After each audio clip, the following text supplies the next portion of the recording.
Welcome back, everybody, to the Classic Rock Podcast. And coming up in this edition, I'm going to be talking to Joel Hoekstra, currently out on tour with Whitesnake, saying farewell to their European friends. We're going to be talking about his involvement in this brand new band, Iconic, which you may well have heard tracks from over the last couple of months. The band includes not only Joel, but Tommy Aldridge on drums, Marco Mendoza on bass, Michael Sweet, ex of Striper, of course, and the inglorious vocalist Nathan James. They got a debut album out. It is called Second Skin, just released, and it's some debut album, that is. We're going to be talking about that. We're going to be talking about his time with Whitesnake, of course, the current tour, the solo work, how it all began, and where it's all going. Iconic. It's been described as a monstrous new hard rock group. Now, whenever you see that label, supergroup, attached to a new band, you're immediately drawn to the history of the aforementioned, which in the majority of cases usually ends in acrimony due to egos overtaking everything. But this looks a lot different because, I mean, there's Marco Mendoza, of course, from Thin Lizzy, Black Star Riders, Whitesnake. He knows Tommy Aldridge, of course, from Thin Lizzy and Whitesnake. Michael Sweet from Striper and Boston. You've worked with him on One-Sided War. Obviously, you know Tommy a lot from the years you've been at Whitesnake. Nathan's been involved with the Trans-Siberian Orchestra. So you all know each other to a degree. And the term I think that Nathan used when you got in the studio was effortless chemistry, and it's easy to see why.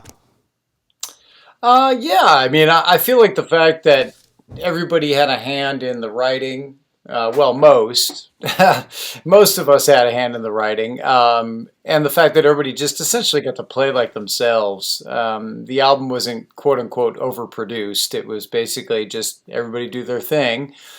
And I think the fact that everybody involved is experienced, so we know how to serve a song and know what it takes to make a song better as we perform our individual parts, I think really helped. So I think just level of experience and everybody feeling like they had a vested interest in it. Now, the project itself has been ongoing for a couple of years. Now, did the pandemic actually affect the production process, or have you found remote production something that's been easy to contend with? I mean, honestly, the pandemic didn't really affect the way that this was done. I would say that the file sharing thing is pretty much the norm anyway these days. I actually prefer it. I think you get better results. People have this thing about, everybody being in the studio at the same time, and honestly, that rarely happens even when a big band is in a proper studio together. And also, I think that what that does is when you're in an expensive studio and everybody's in there, is it makes people settle for parts quicker, and they go, all right, that's fine, because they feel like they're wasting money and everyone else's time. So when you record on your own, for me, that just gives me the freedom to do as many takes as I like and I feel like doing, and try whatever I like without feeling like I'm inhibiting anybody else, making anybody else wait, costing us any money, etc. So I'm actually a fan of the whole file sharing thing. I think it's just got a little bit of a bad reputation, just because people haven't really thought it through. It's funny, isn't it, how attitudes have changed in recent times. Remote production now seen as an enabling device. Some of the guests we've had on of late, Chuck Wright, Jeff Pilson, talking about the sheer number of projects you can be working on at any one time. So in some ways, fear has been replaced by an opportunistic view. Yeah, I mean, I'd say it's an enabling device too in getting the best out of each individual. Like I said, it's been the norm. So the pandemic didn't really affect this. I wouldn't say that it. I think even if that wasn't going on, the album probably would have been recorded exactly like it was. I'm interested actually who came up with the name, because immediately, the name Iconic suggests somebody that is very confident that this is, going to be able to stand up to the actual dictionary No, definition of the it's word. from the label, man. I think that maybe speaks to the labels. It speaks to the label's confidence in all of us more than our own. Uh, the name is definitely through the record label. That I would, When you first saw the name, what was your reaction? um, well, I tend to defer and just go, is everybody happy? And let the others voice their opinions on it. That's an important thing to do when you're part of a band or a project, is not try to, I guess, to know how to stay in your lane. And honestly, Yeah, yeah. it's very tough to have a fresh suggestion as far as a name these days. It's almost like everything is taken when you Google. It's quite Yes, amazing. it's As true. soon as you come up with a name, you think that's it, that'll be cool, and then you Google it. No, there's three bands that are named that already. So Michael's been talking about the music style, which he said was a throwback to the past and serves as a reminder of just how great the music, especially in the 80s, really was. Was that actually the objective when you set out on that project, or was it something that you just grew into when all of you got together? no, I mean, I was kind of tasked with coming up with. I mean, we wanted to make it sound like 80s, what used to be considered like commercial hard rock, nowadays probably just known as melodic hard rock. So a throwback 80s sounding melodic hard rock album. So for me, my favorites from that genre that I think back to are probably Whitesnake itself, which obviously I'm a part of, and Dokken, and bands with catchy melodies and choruses, but where the Mm. guitars rocked. Um, and probably a little bit more melodic than some of the LA bands, but those are the two that really come to mind as far as like where my mindset was in writing the guitar riffs, at least. And so that was my task, was to write the guitar riffs unarranged, if that makes sense, and then have Yes, yeah. Michael arrange them as songs and add or subtract where needed, his own riffs if needed, and then pass those on to Alessandro Del Vecchio and Nathan James to write the lyrics and vocal melodies. And I think Michael even chimed in a bit on that end as well. And that's how the material came to be.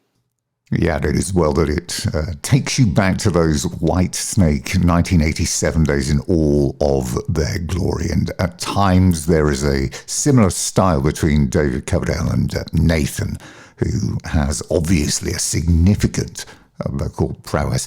Not sure that I hear a similarity between he and David Coverdale. What about you? Honestly, to me, their voices sound quite different than each other. But I think they're, obviously both outstanding vocalists. Nathan, to me, has his own thing. I think Nathan sounds like Nathan. I could easily tell his voice apart from David if you played me vintage Whitesnake recordings or played me the Iconic album. However, I do think Nathan's capable of singing R&B and rock, which is something where that would maybe overlap with David stylistically. That David had those blues roots in his singing, that bluesy style. But to me, their voices sound quite different than each other. I think what excites people as well a lot about this band is its potential to be outstanding in a live environment.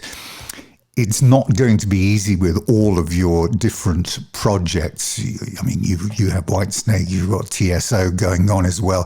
I mean, everybody has got things that they are doing. What is the potential for maybe, if not a full-on tour, but getting together to do I don't know, a couple of festival appearances maybe next year? Yeah, it would have to be next year. I have this year the Whitesnake farewell tour pretty much is going to take me straight up until I do Trans Siberian Orchestra in November, December. So as soon as the schedule comes clear for everybody for next year, I would like to inquire about it and see if it's a possibility. I think it'd be a lot of fun, and I think you're right. I think there's potential there to have that be a killer live show. I think everybody on the record, it certainly isn't overproduced. Like, I mean, it's pretty much us as we would sound. So I may have an overdub or two here or there on guitar that we'd have to leave out of the show, but outside of that, that's pretty much. I mean, that's pretty much I think what we could produce live. So it'd be pretty cool. It's a very talented lineup. It'd be fun, and as you mentioned earlier, we all pretty much know each other, so it wouldn't feel like going out with a bunch of strangers. I would feel like I was going out on stage with friends at this point, which is nice. Now, as we know, you're currently on the Whitesnake farewell tour. Has it surprised you how emotional this has been, especially on the UK leg of the tour, and not just for DC, but for the crowds as well? Now, I saw the final night over in Cardiff, and you see the crowd all pumped up before showtime begins, but at the end of the night, there was quite a few somber looks from people as they're leaving the arenas, suddenly realizing, hey, this is the last time we're ever going to see these guys in a live environment on stage ever. And I can tell you there was the odd tear in the eye as well. Yeah, I mean, for me right now, the bulk of it, the focus is on the fact that we've got a lot to do still. Yes. To be honest with you, yeah, I think David has definitely been emotional. Some gigs more than others. Like his last gig in Cardiff, his last UK gig ever, he was very emotional. Yes. And some shows, I think it hits him harder than others.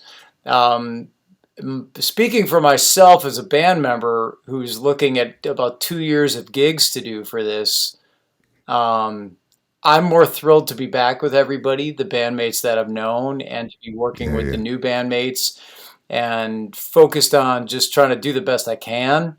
Um, I'm going to do everything I in my power to give David a really, really great last run. I think he deserves it.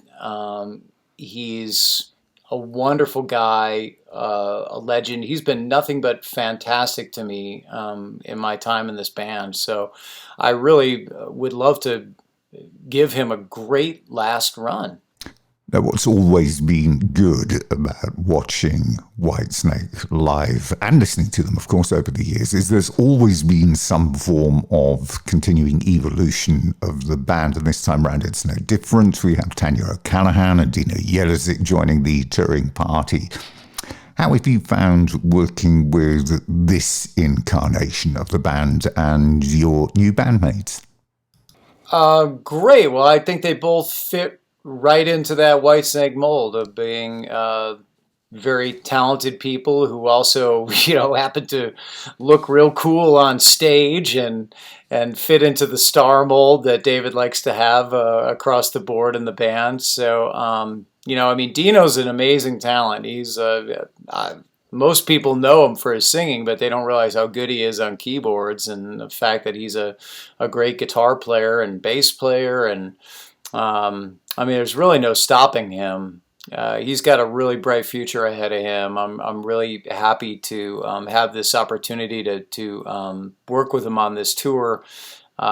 We've been friends for a while now. He plays in Trans Siberian Orchestra as well, so we've known each other for years. So, and of course, we've done the collaboration videos together, which have made the rounds online. Uh, we did Mm. Jane with Mike Portnoy and Foreplay Long Time again with Mike and some other wonderful musicians. And then we did Great track, that, by the way, Jane. the Jefferson Starship Yeah, one, or the yeah. Starship one. Yeah, great Thank track. you. And then we also covered Stormbringer with Virgil Donati, who's like a force of nature on drums, is the only way to describe him, and Tony Franklin on bass. So yeah, we'd done a few collaboration videos, but this is great. And then Tanya, I had seen a long time ago playing, and I was blown away by her. I thought she was an amazing bass player, and I thought she looked just cool as hell up there, quite frankly. And I thought, why isn't this girl like a huge star? So I mean, that always stuck in my head, and um, and here we are. I told her, I said, I thought you were a star of the and I remember I told her that. I said, wow, you're a star. You're really a star. And I said, now it's fun to be in the same galaxy as you right now. This is cool. I loved the videos that she put up on social media when she went back to Ireland and friends and family were there, and it was obviously such a huge moment. She's uh she's a really great soul, like across the board. She's really really fits in well, and handles any of the being the only female in a male oriented band like Whitesnake just beautifully. She handles it all perfectly. She's great to hang out with. She's lots of fun. And she's just a very positive person, and she's got great pocket, man, on bass. I mean, she really knows how to move the groove. She's a hell of a player. Anybody that thinks she's there for just her looks is like wrong, flat out wrong. I mean, Yeah, yeah. she kicks ass. She's a great player. You've had a great run with Whitesnake. Two albums, the Purple album, Flesh and Blood. What was it like working for the first time in the studio with the band when you did that reworking of those Deep Purple classics? I mean, because it wasn't a covers album. These were all brand new versions of iconic songs. Did you feel any pressure? I didn't have a lot of time to feel the pressure. I mean, I joined the band, and when the album was in process, so it was like this, or in progress, I should say. And so it was like, well, you're coming in. This is what you're going to do. So I basically transcribed everything off of any of the original versions, and had that all ready in case David requested it. And then David was telling me, we really want you to play like yourself. Really want you to play like yourself. So I jammed a bit to all of it and tried to be experimental and think about overdub ideas and challenge myself creatively, to rework some things, as it were. So, as luck would have it, Reb had pretty much played the main riff for most of those songs by the time I was called into the studio. So it was kind of my job to suggest, like, hey, what about adding this or trying this? And um, so it was a lot. I've always said that making that album was a lot more of a creative process than people realize. They just, they see it at face value and they think, oh, they just re-recorded those songs, but it's actually was way more creative than that in terms of uh, what needed to go into it to make that record. I've got to say, when we got to Flesh and Blood, it was such a great surprise. Firstly, I don't think anybody was expecting a new album. And then when we got it, I don't think anybody was expecting it to be one of the best of their catalogue of albums. And you wrote a considerable amount, or co-wrote a considerable amount, 6 tracks, I think, including the opening track, which was a fantastic track. Good to see you again. And of course, one of the standout tracks which you play on the tour, which is "Trouble Is Your Middle Name." I mean, it was a most unexpected album. Oh, well, thank you so much.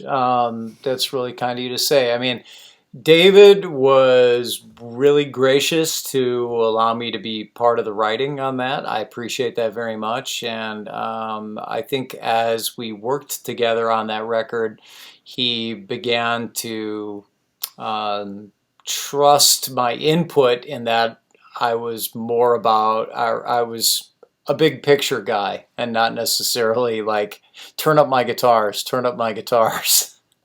Uh, so eventually ended up being labeled as co-producer on the record too, which was really a nice thing for David to do. So, like I said, in my time in this band, he's just been so gracious and wonderful to work for and work with. So I really have nothing but great things to say about David.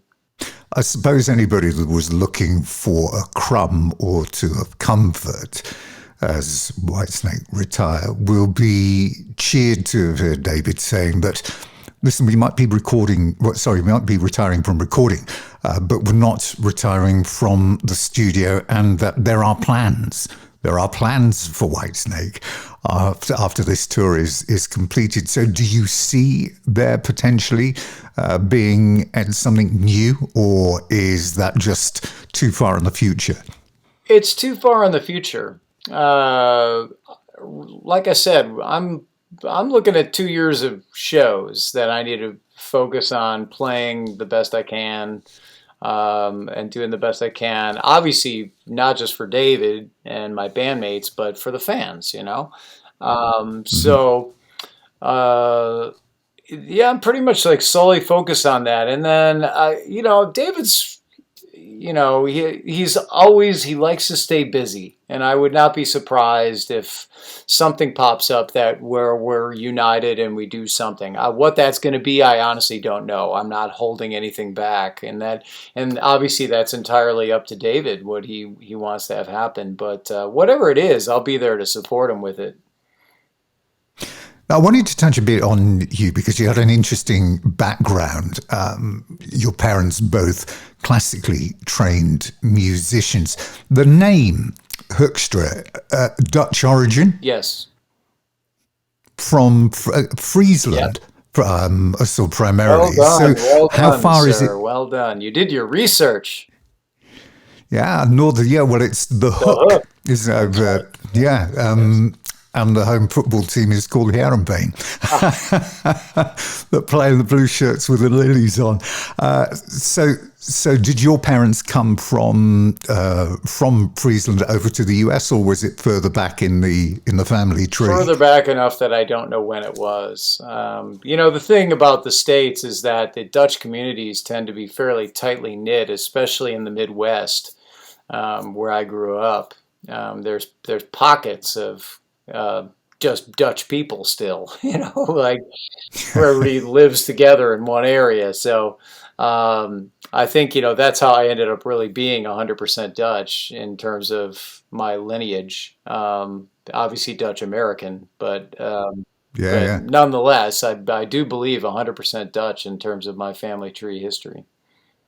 Well, listen, there's a bit of Dutch heritage, obviously, in Whitesnake with Adrian Vandenberg, who came from The Hague, and of course, you don't have to look far to find other Dutch guitar influence because the Van Halens from Amsterdam and their parents from I'll Nijmegen. always be grateful and thankful to Adrian, not only for paving the way for Dutch people to be in Whitesnake, but for really, really tall people to be in Whitesnake, because that allowed me to walk in and not feel terrible about being 6'3".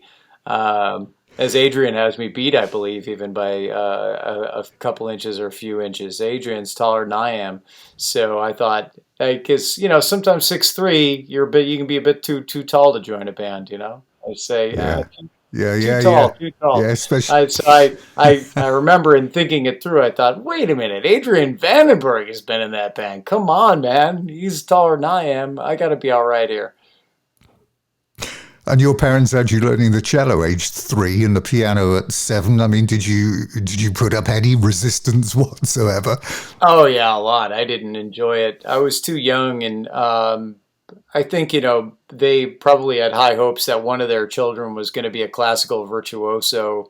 But as a little kid, I was just, probably back in cello days, I probably wasn't even into sports yet, but definitely around that age for piano, I just wanted to play baseball, and then I wanted to be a baseball player back then, or be a baseball player, football player, basketball player, all that stuff. And then once I hit 11, I saw Angus Young on MTV, and that kind of changed everything. That was my, everybody has that Beatles on Ed Sullivan moment. For me, it was Angus Young Oh yeah, on the yeah, early yeah. days. Was it Angus Young or was it Billy Squires, the Stroke, that got you? Well, okay, so the you really did your research. The first rock song I heard that I thought sounded cool was The Stroke, and I thought that's cool.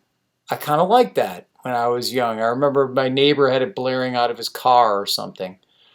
I thought I kind of like that. And then, my friend would, there's this new channel, MTV, and put it on, and, we watched the videos, and we hated most of it. Um, but then AC/DC would come on. And every time AC/DC was on, I'd be like, I just remember thinking Angus Young was the coolest person I'd ever seen in my life. I was like, I want to be that guy. That guy's cool. And so that's, But you didn't get the electric guitar at the first ask, did you? You were stuck with your stepmom's acoustic yeah, for a few yeah, months. it got dangerously close to me not playing because so they gave me my stepmom's acoustic and then they enrolled me in lessons and I had somebody teaching me out of the Alfred's method book and teaching me the three notes on the high E string and having me, count through and I thought, man, this feels an awful lot like cello and piano. Like, how do I get to play like the rock stuff that I hear. And thank God, one of my friends also played, and he had found this teacher that taught rock songs. Because and my friend played guitar for me, and it was one of those moments of like the clouds parting and seeing the heavens. It's like he was playing Crazy Train, and I thought, how the hell did you learn how to play that? And he told me about his teacher, so I switched over to him, and that was great for me. I mean, he just taught me really nothing but rock songs for like a good solid year, and that was just a great way to jumpstart my interest on the instrument. And by then, I was hooked. I'm just trying to imagine your living room or your lounge at home with your, what was it? It was an Electra Whetstone, wasn't it? Plugged into your stereo system playing the first song that you learned, which was Paranoid.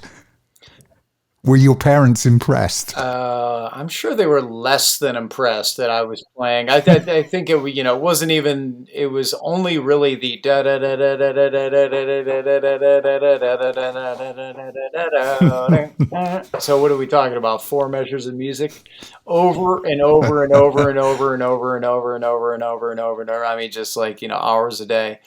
So I didn't even know all those sections to it.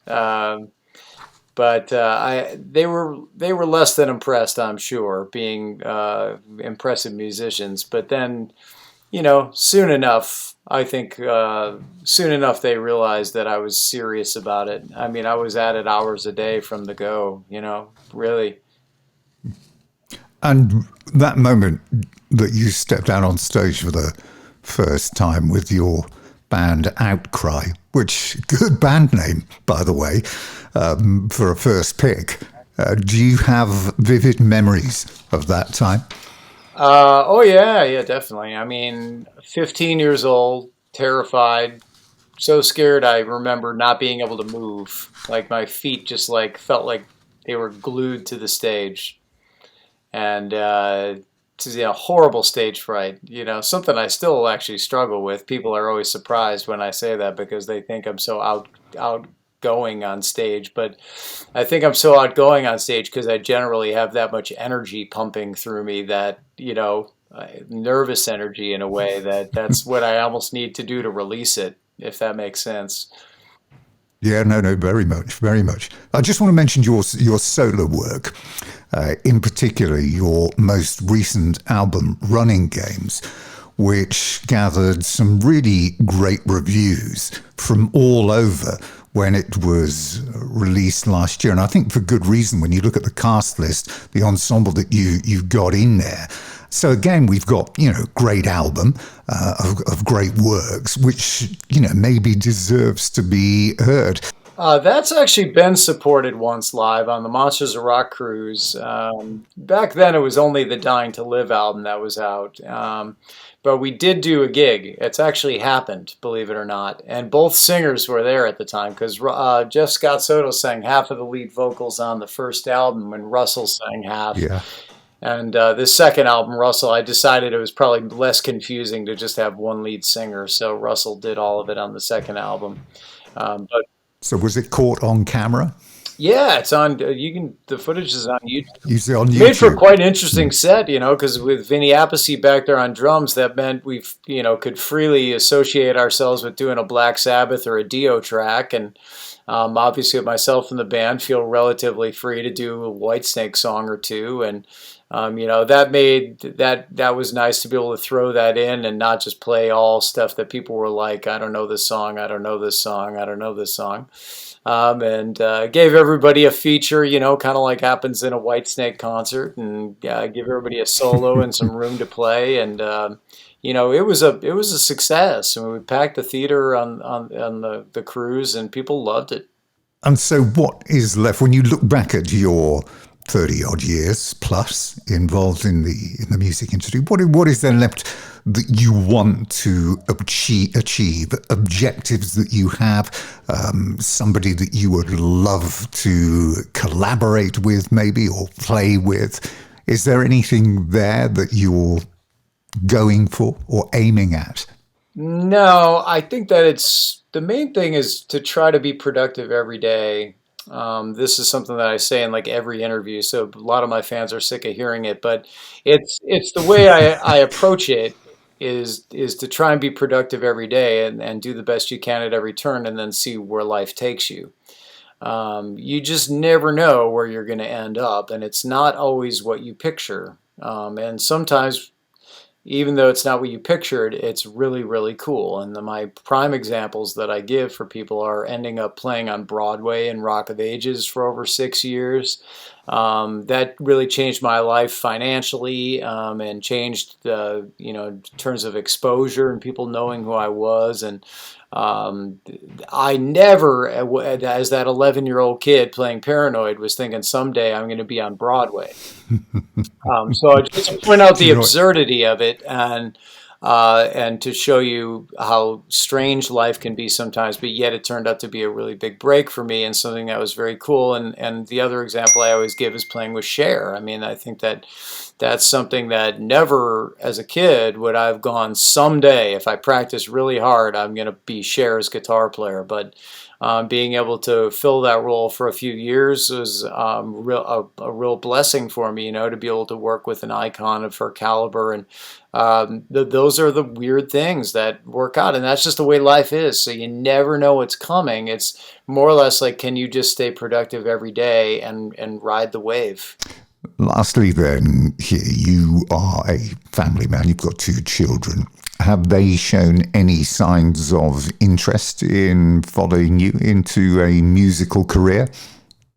I don't know. My son did, like when he was really little, got into rock music quite a bit and emulated a lot of what I was doing, like kind of air guitaring. And he's gone through several phases where he'll get heavily into rock and then it just kind of disappears and then he'll be back into it. And but basically, I have him kind of doing the same thing that I had to do when I was young, where he's in classical piano. And so he's 10 now, and he's been at it since he was 6. So he's had a few years of classical piano. I think it's just good for kids to learn that because it teaches them to read in each of the clefs, treble and bass clef, and count, and to begin to understand, just develop an ear for pitch. And now my daughter is 6, and we started her as well. So it's really not that important to me that they become rock musicians. I've talked about maybe switching my son over to guitar. He seems to be receptive of that right now, but he's also maybe doing that just because he hates playing piano. So, well, only time will tell where it all takes him. For me, it's important that they learn a bit about music, just period, as people. But I'm more interested in being supportive of whatever it is that they're going to go for than, trying to cram my interests onto them. I wasn't one of the rock stars that had to give the well, I shouldn't even qualify myself as a rock star. I wasn't one of the rock musicians that likes to give their kid the rock name because they're so, it just feels too self-important for me, mate. Like to name my kid, David Gilmore Hoekstra or something, just feels too self-important. I think it's important to just let kids develop into who they want to be. Well, I think he got that absolutely right, didn't he? My thanks then to Joel Hoekstra for joining us on this show. And don't forget, you can see him on tour around Europe with Whitesnake on the farewell tour before they return to these shores to embark on the US edition of the Long Farewell. They're special guests with the Scorpions, and what a great night that would be. So, should we end with something of a classic? I really think we should, don't you? Never tire of listening to any version of this. I remember 40 years ago driving up to London, slipping in the cassette, as we used to have in cars then, of Saints and Sinners, and hearing this great song called Here I Go Again. And then a few years later, I remember sitting on a sofa, it was a Sunday evening, listening to a guy called Paul Gambaccini who did a US chart rundown, and in it there was a version of Here I Go Again, and it was good, and it was number one, and it launched Whitesnake, of course, on the road to global mega stardom. So here it is. Until next time, from me, Tim Cable, thank you very much for listening, and don't forget, turn the volume up and join in with the chorus.